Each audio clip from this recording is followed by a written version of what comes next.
अस्सलाम वालेकुम। अॼु असां ठाहियूं था फ्रेंच टोस्ट। फ्रेंच टोस्ट जे लाइ असांखे ज़रूरत पवंदी डबल रोटी जी।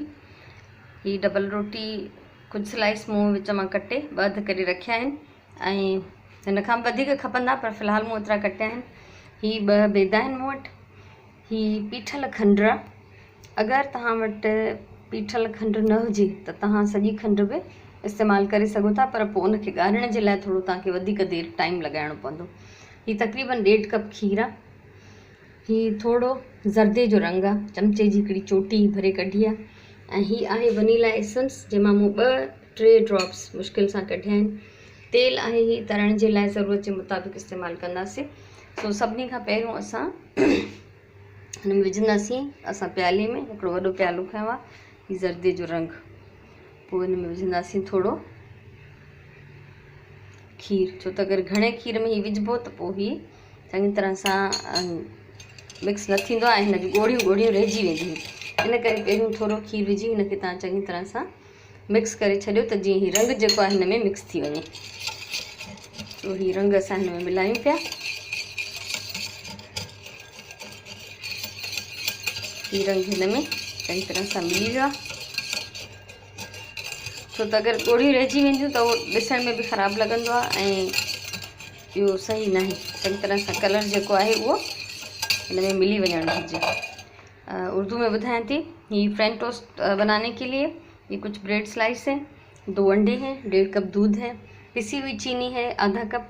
चीनी आधा कप लेके जब हम उसको पीसते हैं तो वो ज़्यादा हो जाती है, तो परेशान होने की ज़रूरत नहीं। थोड़ा सा ये फूड कलर था, जर्दे का रंग।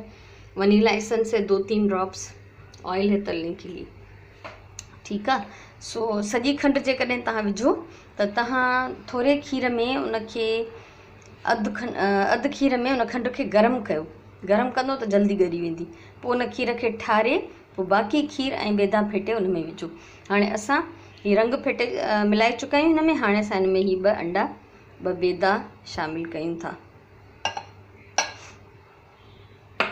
हिननि खे असां फिटींदासीं चङी तरह सां, एतिरा फिटिजी वञनि जो ही ज़र्दी ऐं सफ़ेदी हिकु थी वञे ऐं हिननि में जेको आहे गज थी वञे, एक झाग बन जाए, इतना फेंटना है इसको।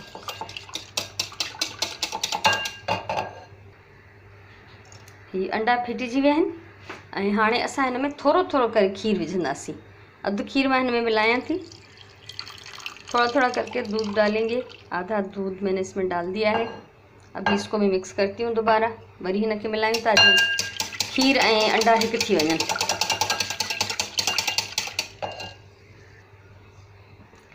अच्छा, मूंखे लगे तो ये खीर घणो आहे त मां थोड़ो खीर बचायां थी। ये मुझे लग रहा है ज़्यादा है दूध, तो थोड़ा सा दूध में छोड़ देती हूँ। तकरीबन समझें कि 1.25 कप दूध मैंने इसमें डाल दिया है। हिन खे मिक्स कयो ऐं हाणे असां हिन विझंदासीं खंडु। अच्छा, ये आधा कप चीनी तो मैंने पीस ली है, लेकिन ज़रूरी नहीं कि ये पूरी इस्तेमाल हो जाए। तव्हां खंडु पंहिंजी मर्ज़ी जे मुताबिक़ खणी सघो था। कंहिंखे घणो मिठो थो वणे, घटि मिठो थो वणे, त उन हिसाब सां। ज़ाहिरी ॻाल्हि आहे त असां ईअं नथा करे सघूं त थोरी खंडु पीसियूं पोइ टेस्ट कयूं पोइ वरी पीसियूं। इन करे अधु कप खंडु पीसे छॾियो ऐं विझी ऐं पोइ अंदाज़ो हणो त, या थोरो हिकिड़ो स्लाइस पचाए ॾिसो त तव्हांखे जेकॾहिं मिठो घटि लॻे त तव्हां हिन में ॿीहर विझी सघो था। पीसियल खंड में इहा सहूलियत हूंदी आहे त तव्हां आराम सां उनखे जेको आहे मिक्स करे सघंदा आहियो। सो मां हिन में हीअ खंडु सॼी थी विझां, छो त मुंहिंजे हिसाब में ही एतिरी विझणु खपे।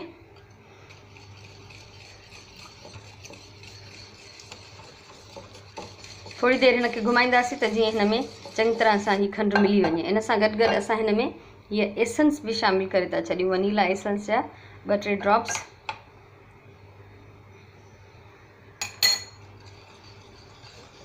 ऐं जेकॾहिं तव्हां वटि येलो कलर नाहे, पीलो रंग नाहे या वनीला एसेंस नाहे, तॾहिं बि खीर खंडु ऐं बेदा मिलाए करे फ्रेंच टोस्ट ठही वेंदा।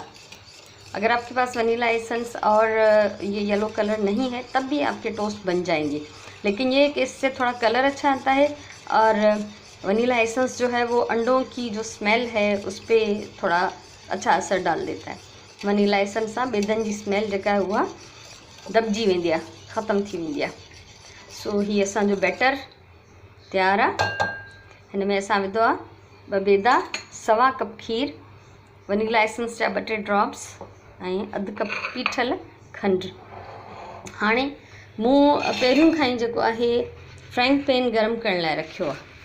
ॾिसो हीअ फ्राइंग पैन आहे जंहिंमें असां हीअ मिठी शयूं बि पचायूं था, नमकीन ऐं मिर्चनि वारियूं शयूं बि पचायूं था। इन लाइ मूं हिनखे पहिरियों त गरम करण लाइ रखियो, पर इस्तेमालु करण खां पहिरियों असां हिनखे उघंदासीं, छो त जॾहिं तव्हां हिन गरम कंदा थोरा हे ऑइली थी वेंदा आहिनि। ॾिसो हल्को हिकिड़ो निशान हिन ते आयो आहे, यानी हिन में जेको बि मिर्चनि जो असरु हूंदो पहिरियों पकल खाधे जो, धोऊं था साफ़ था कयूं, पर तॾहिं ज़रूरी आहे त हिनखे हिकु दफ़ो चङी तरह सां क्लीन करे छॾियो, त असां जॾहिं मिठी शइ हिन में पचायूं त को अहिड़ो इम्कान न रहे जो हिन में थोरो मिर्चनि जो या ॿिए कंहिं खाधे जो टेस्ट अचे। केतिरो बि साफ़ु थांव हुजे तव्हांजो, पर जेकॾहिं तव्हां हुन में मिर्चीलो खाधो पचाईंदा आहियो त मिठो पचाइण खां पहिरियों हुनखे ज़रूरु साफ़ु कयो, ठीकु आहे न। हीअ हिन ते कुझु न कुझु निशान अची विया आहिनि, गरम थियण सां इहो हिन में फ़र्क़ु पवंदो आहे। सो हाणे असां हिन में ऑइल विझंदासीं। बिस्मिल्लाहिर्रहमानिर्रहीम। ऑइल अंदाज़े सां, ऐं ज़रूरी न आहे त सॼो हिकदमि विझी छॾियूं, थोरो थोरो जीअं फ्राए थींदो वेंदो तीअं असां हुनखे विझंदा वेंदासीं। हाणे हीअ मूं सॼो फैलाए छॾियो आहे। हिन में बाहि थोरी तेज़ थी कयां, छो त हीअ बेदा ऐं खीर आहे, इहो जल्दी पची वेंदो आहे। सो हीअ 2 टे स्लाइस मां हिन में विझां थी, 4 पीसिस, ठीकु आहे। हिन जे करे ॾिसो रंग विझण जे करे थोरो कलर सुठो ईंदो आहे, पर जेकॾहिं अंडा हुजनि तव्हांजा देसी, ज़र्दी उन्हनि जी तेज़ पीली हूंदी आहे, त पोइ असांखे ज़रूरत न पवंदी आहे कलर विझण जी, पोइ पाण ई येलो थी वेंदा आहिनि।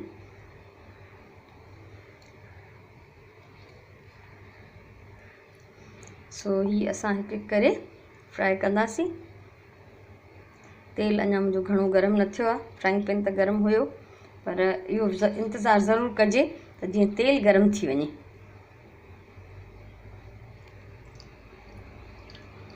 एक्स्ट्रा जेको हिन में ॾिसो था खीर अंडा जेको बि आहे बैटर, उहो हिन मां कढी छॾियो। मां हिन जी बाहि थोरी अञा वधायां थी त जीअं थोरो जल्दी पचे।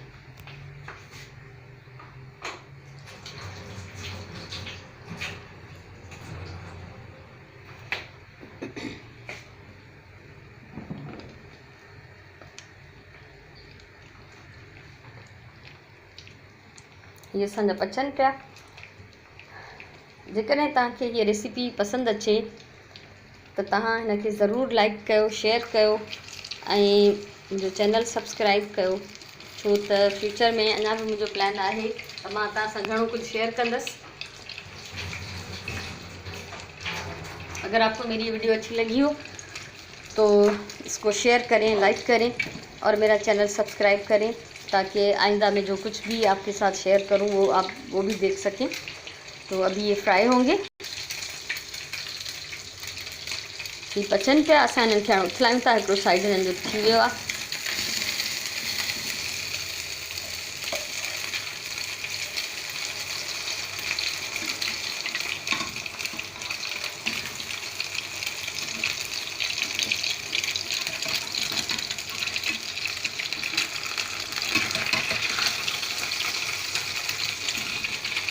मूंखे उम्मीद आहे त हीअ तव्हांखे रेसिपी वणी हूंदी। ॿार शौक़ सां खाईंदा आहिनि अगरि असां उन्हनि खे नाश्ते में ठाहे ॾियूं। ऐं जेकॾहिं कुझु पराठो आहे, कुझु तरियल पटाटा आहिनि, ऑमलेट आहे, का बि अहिड़ी शइ आहे मानी सां गॾु या ब्रेड सां गॾु, त उन सां गॾु थोरो साइड में हीअ बि हुजे त ॿार शौक़ सां खाईंदा। ऐं लंच बॉक्स में बि अगरि चाहियूं त उन्हनि खे विझी ॾेई सघूं था। सो कमेंट ज़रूरु कयो, ज़रूरु पंहिंजी राय ॾियो, ॿुधायो त तव्हांखे सुठो लॻो न लॻो। ऐं जेकॾहिं तव्हांखे वणियो हुजे त शेयर ज़रूरु कयो। ऐं हमेशह मां चवंदी आहियां खाधो प्यार सां पचायो, पंहिंजे ख़ानदान जो ख़्यालु रखो, पंहिंजी ॿोलीअ सां प्यारु कयो। इनशाला वरी कंहिं ॿी रेसिपी सां गॾु असां मिलंदासीं। तेसिताईं असां मोकिलायूं था। अल्लाह हाफ़िज़।